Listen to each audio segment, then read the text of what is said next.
ನಮಸ್ತೆ ಸ್ನೇಹಿತರೆ ಇದು 3 ಎಕರೆ 16 ಗುಂಟೆ ಜಾಗ. ಇದು ಒಂದು 20 ಗುಂಟೆ ಖರಾಬ್ ಬರುತ್ತೆ. ಸುತ್ತ ಫೆನ್ಸಿಂಗ್ ಮಾಡಿ ಗೇಟ್ ಹಾಕವ್ರೆ.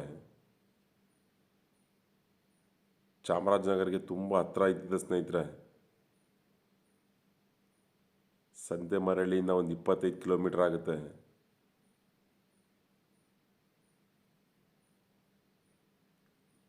ಚಾಮರಾಜನಗರ ನ್ಯಾಷನಲ್ ಹೈವೇಯಿಂದ ಒಂದು 5 ಕಿಲೋಮೀಟರ್ ಆಗುತ್ತೆ ಸ್ನೇಹಿತರೆ. ತಾರ್ ರೋಡಿಂದ 1 ಕಿಲೋಮೀಟರ್ ಆಗುತ್ತೆ. ಕೆಂಪು ಮಣ್ಣು, ಜರ್ನಲ್ ಪ್ರಾಪರ್ಟಿ ಇದು.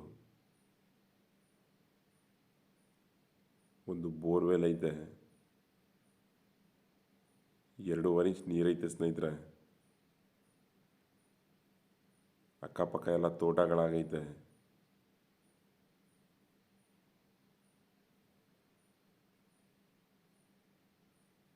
ಇದು ಟೋಟ್ಲು 97 ಲಕ್ಷ ಹೇಳ್ತವ್ರೆ. ರೇಟಲ್ಲಿ ನೆಗೋಷಿಯಬಲ್ ಆಗುತ್ತೆ ಸ್ನೇಹಿತರೆ. ಇದ್ರ ಬಗ್ಗೆ ಏನಾದರೂ ಹೆಚ್ಚಾಗಿ ಮಾಹಿತಿ ಬೇಕಾದ್ರೆ ಈ ಮೇಲ್ಗಡೆ ಕೊಟ್ಟಿರೋ ನಂಬರ್ ಕಾಂಟ್ಯಾಕ್ಟ್ ಮಾಡ್ಕೊಳ್ಳಿ ಸ್ನೇಹಿತರೆ. ಥ್ಯಾಂಕ್ ಯು ಫಾರ್ ವಾಚಿಂಗ್ ಸ್ನೇಹಿತರೆ.